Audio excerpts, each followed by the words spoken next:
We're here today to discuss if 21 is the magic number or not. I don't believe that 21 is the magic number, and I don't believe that 18 is the magic number. I don't think that this discussion should be about age at all. We should focus on the readiness, responsibility level, and behaviors of the individual and ways we can change or address these behaviors. Recent studies have shown that the average brain isn't completely developed until age 25. The last part to develop is the frontal lobe, which is involved in motor function, problem solving, spontaneity, memory, language, initiation, judgment, impulse control, and social and sexual behaviors. Adults, when you were kids, how many of you were allowed to ride in the back of the car without your seatbelt on, or take a nap on a long trip laying on the back seat? Today, kids stay in car seats until they're about 8 years old.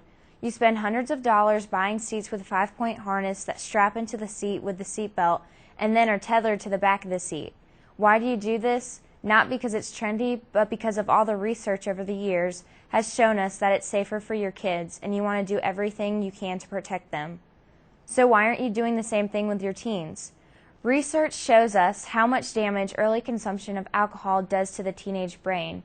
Research also tells us that the earlier kids start drinking alcohol, the more likely they are to have drinking problems as adults. Also, it shows us that alcohol is a gateway drug, and the earlier kids consume it, the more likely they are to have other, harder, and more dangerous drugs like marijuana, cocaine, and prescription drugs. Yet parents are still hosting parties for their kids and participating in the rites of passage, like sharing a beer with their 15-year-old. How does this information tie into the discussion about the drinking age? Easy. It's all about the mentality of our society and how we view the drinking. We don't always get clear messages from our parents. The message isn't always consistent, and often parents aren't doing as they're saying, which decreases how valid the discussion is anyways. And at school, it's often monkey see and monkey do. This is especially true for the middle schoolers and underclassmen that are listening and learning from everything the older kids are doing. Right now, the middle schoolers are just taking notes on the bus. Lowering the drinking age increases access to alcohol for minors and increases the likelihood that binge drinking and use of other drugs will occur at even younger ages. Right now, 80% of high school kids and 48% of middle school kids say it's easy for them to get access to alcohol. The drinking age is currently 21. This means that the access to alcohol is happening outside of school. If the drinking age was lowered to 18, some high schoolers would be of the legal drinking age, and ease of access would now be extended into the middle school as well.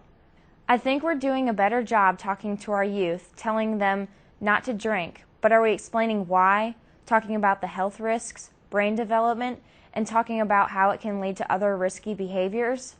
We need to educate youth to the dangers and not just say, do as I say, and expecting them to listen. To get the message through, it needs to be told early and over again from as many different angles and sources as possible to get the best chance of getting the message through. We cannot expect to tell kids one time, don't do it, and for it to happen. Instead of thinking of reasons why we should lower the drinking age, we need to be thinking of solutions to help our youth. Every freshman and sophomore is required to take a health class, and one of the subjects they have to go over is drugs and alcohol.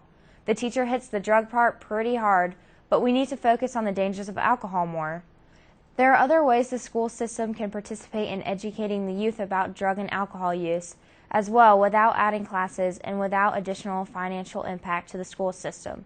We can incorporate messages and information in other classes. For example, all students are now required to take a personal finance class before they graduate. I would like to implement in the curriculum of this class a lesson on alcohol and how much it costs if you choose to drink and drive. I think if we thought creatively, we could think of other ways to spread messages of prevention in other class curriculums across the board, making it impossible to get away from this message.